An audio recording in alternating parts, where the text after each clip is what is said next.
Let's go back to October 1833. You're on a boat somewhere on the Atlantic Ocean. You've been traveling for a month already and still have another month to go. Back where you're from, it hasn't been easy for a while. You had a lot of setbacks when trying to keep your business running. To make matters worse, you also lost your father.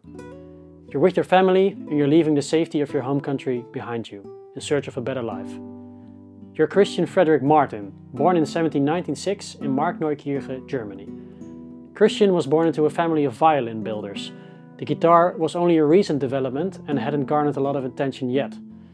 Christian studied with Viennese master builder Johann Stauffer, met his wife in Vienna and moved back to Germany to start his new guitar shop. Unfortunately, there was a rich violin building tradition in Europe at the time, and the Violin Makers Guild claimed that they had the right to build any instrument with strings on it. On the 9th of September 1833, Christian and his family entered a boat to head for the United States and find new opportunities.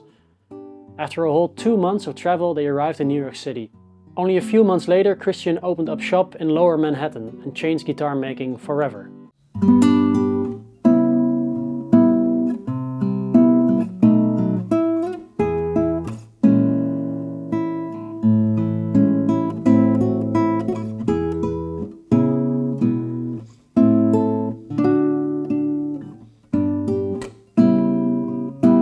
We know a lot about the famous models Martin released over the years. Not long ago we made another Benchtalk episode about the famous D35.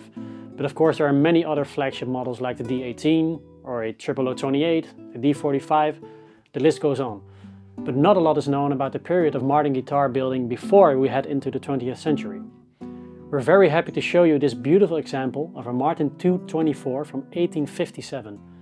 It's hard to believe that this guitar is 167 years old, and there's a reason why this one is in such fine condition, but more on that later. In 1840, C.F. Martin made the move up to Nazareth, Pennsylvania, about an hour drive from New York. Some of you may know that this is still the same place where the Martin factory produces guitars today, which is kind of incredible on its own if you think about it. During this time, the only guitars that were being built were small-bodied instruments, which we now call parlor guitars.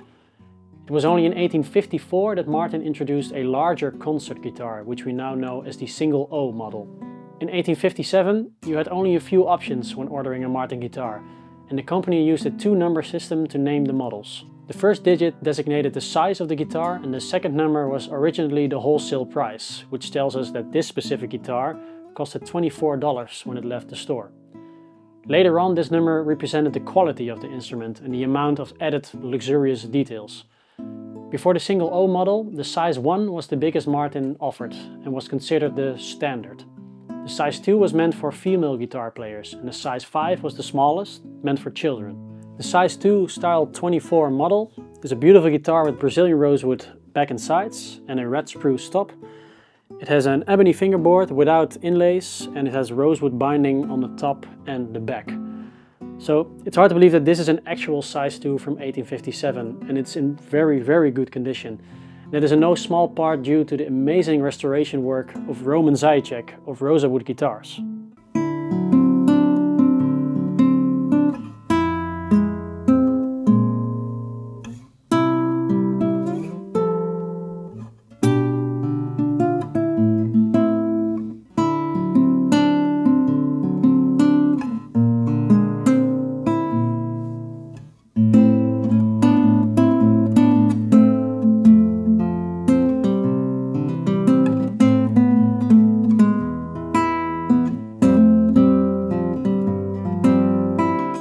The Fellowship of Acoustics and Rozawood Guitars have a long-time partnership and we are big fans of their work.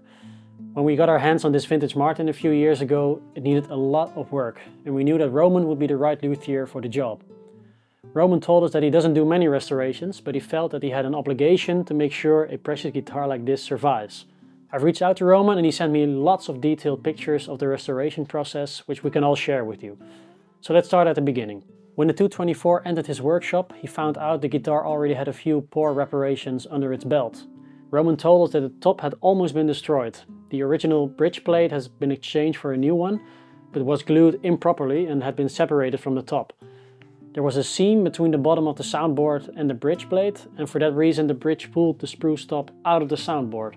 The previous repairman had inlaid patches into the original top as a sort of short-term solution, but these patches were also getting pulled out because of the poorly glued bridge plate.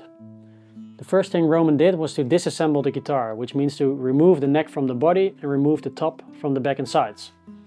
The colored wooden purfling was damaged on many spots all around the top, so he decided to remove the binding with a router bit and make a completely new Brazilian rosewood binding purfling. The next thing that needed attention were the top braces. Most of them were loose, so they needed to be removed and glued properly. And he used hide glue for this procedure. Roman made a new Brazilian rosewood bridge plate, slightly larger than the original one. This had two reasons, because a bigger bridge plate would make the central area between the X-braces and the bridge stronger and more stable, and doing this would leave the new owner with the possibility of changing to steel strings, even though Roman said that he wouldn't recommend that. There were also a few cracks in the back and sides that needed repairing before the assembly. The original guitar was finished in shellac, but the lacquer was damaged in certain spots, which is why Roman asked for the help of expert classical guitar luthier Peter van Kata to apply a new shellac finish. Roman told us that the final assembly was quite a routine thing, except for the new pyramid bridge. He knew it needed to be a little bit higher because of the nylon strings, so he decided to make a completely new one. The frets that he used on this restoration are Jescar nickel silver, and those are the closest to the original dimensions that he could find on the market. Because of this incredible restoration, we can now admire this piece of Martin history for many years to come. We would like to thank Roman Zajicek for his amazing work on this guitar, and I'd like to thank you all for watching. If you have any more questions about this instrument, please contact us. We'd be happy to answer all of your questions. Thank you for your time, and hope to see you next time. Bye bye.